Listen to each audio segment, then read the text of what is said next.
দেখুন, সচিন তেন্ডুলকর প্রত্যেক দিন সেঞ্চুরি করেন না, উনি শূন্যতেও আউট হন। তবে উনি যখন শূন্যতে আউট হন সেটা কিন্তু দুনিয়া মনে রাখেন না, দুনিয়া ওনার সেঞ্চুরিটাকেই মনে রাখে। তো আপনি যখন এই জিনিসটা বললেন, আমার অপারেশন ডায়মন্ডের কথা মনে পড়ে গেল। তো অপারেশন ডায়মন্ডে কি হচ্ছিল, যে ইসরায়েল হচ্ছে একমাত্র জিউস স্টেট যেটা চারদিক দিয়ে আরব স্টেট দিয়ে ঘেরা। ইজিপ্ট আছে, সিরিয়া আছে, লেবানন আছে, তো সবচেয়ে বড় ইরানও আছে। অনেকে তো মনে করছে যে এই গোটা হামাসের পরিকল্পনার পেছনে টেরর ফান্ডিংটা ইরানের আছে। হ্যাঁ, তো সেই সময় কি ছিল, এই সকল আরব স্টেটসের একটা অ্যাডভান্টেজ ছিল যে ওদের কাছে MiG-21 বিমান ছিল। সেটা সেই সময়ের অত্যাধুনিক বিমানের মধ্যে সেটা কাউন্ট হতো। তো ইসরায়েলের কাছে কোনোভাবেই সেই টেকনোলজিটা আসছিল না, কারণ সেই সময় MiG-21 রাশিয়া ম্যানুফ্যাকচার করতো এবং কোনো টেকনিক্যাল ডিটেলস ইসরায়েলের কাছে আসছিল না, যার ফলে বারবার ইসরায়েল বিপর্যস্ত হচ্ছিল। সেই জন্য ইসরায়েল অনেক রকম স্টেপস নেয় যে কীভাবে ওটাকে ওর টেকনোলজিটাকে নিয়ে আসা যায়। তো নানান দেশকে অ্যাপ্রোচ করে, কিন্তু কোনো দেশ রাজি হয় না। তো ইসরায়েল বিভিন্ন স্টেপস নেয়, যার ফলে মানে 1961 থেকে ইনিশিয়েটিভটা ইসরায়েল নেয়, যার ফলে প্রায় 6 জন ইসরায়েলি এজেন্টের মৃত্যু হয়।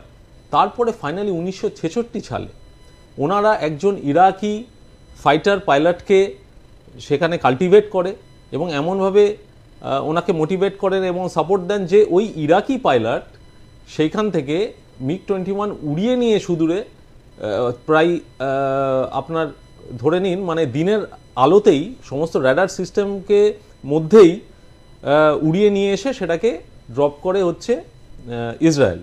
তাহলে সেই সময়ও সমস্ত ইন্টেলিজেন্স সমস্ত আরব স্টেটসের ছিল, সমস্ত সেন্সর ছিল, র্যাডার ছিল, তবু কিন্তু এই জিনিসটা আটকানো যায়নি।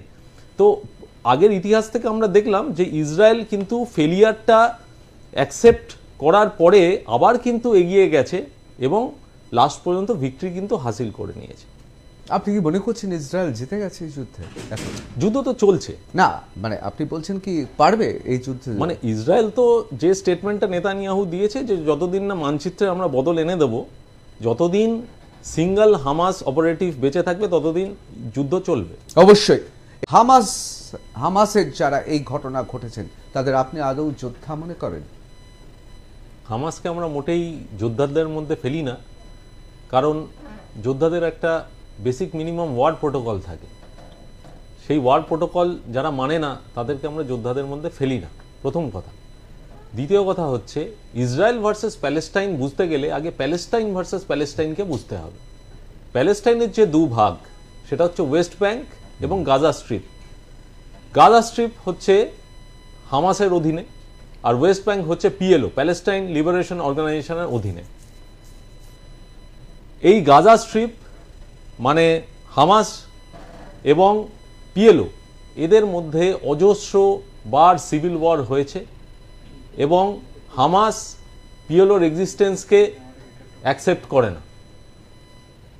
বরাবরই হামাসের যে স্ট্যান্স রয়েছে যে হামাসই পুরো প্যালেস্টাইনের উপর ডমিনেট করবে, সে অন্য কাউকে ডমিনেট করতে দেবে না, যার ফলে প্যালেস্টাইনে যখন গণতন্ত্র ওখানে এস্টাবলিশ হতে গেছিল, যখন ভোট হতে গেছিল, তখন কিন্তু হামাস ভোটকে কমপ্লিটলি বানচাল করে দেয়। এমনকি প্রথম সুসাইড বম্বিং অ্যাটাক ইসরায়েলের ভেতরে গিয়ে কিন্তু হামাসই করেছিল। তাই হামাস নিজের লেগাসি বজায় রেখেছে। আমরা অজস্র ফুটেজে, লাইভ ফুটেজে দেখেছি যে ইসরায়েলি নারীদের, কিশোরীদের ওপরে কি বর্বর মানে অত্যাচার হয়েছে, তাদেরকে ধর্ষণ করে, খুন করে, তাদের উলঙ্গ শরীর নিয়ে গোটা জায়গায় তারা গাড়ি নিয়ে ঘুরে বেরিয়েছে, সেটাকে ডেমনস্ট্রেট করেছে, সেটাতে গর্ব উপলব্ধি করেছে তারা। এমনকি লাস্ট আমি একটা ফুটেজে দেখছিলাম যে ইসরায়েলি স্বামী স্ত্রী যাচ্ছিলেন বাইকে করে, সেখানে স্বামীকে নামিয়ে দিয়ে স্ত্রীকে নিয়ে ওরা চলে গেল তার সামনে দিয়ে। এরকম অজস্র ঘটনা ঘটেছে। তো অতএব কোনো মতেই হামাসকে যোদ্ধাদের মধ্যে ফেলা যায় না। ইসরায়েল যেটা করেছে সেটা হচ্ছে মারের পাল্টা মার, প্রত্যাঘাত। আঘাত এলে প্রত্যাঘাত করতেই হবে। এবং আমি আপনাকে অগুন্তি এরকম ইনস্ট্যান্স দেখাতে পারি যেখান থেকে প্রথম আঘাত কিন্তু ইসরায়েলের উপর এসছে। সেই জবে থেকে ইসরায়েল স্বাধীনতা পেয়েছে, একটা নবজাতক শিশুর ওপর যেরকম প্রাণঘাতী হামলা হয় 1948 সালে 5টা আরব স্টেট মিলে ইসরায়েলের উপর অ্যাটাক করে দেয়।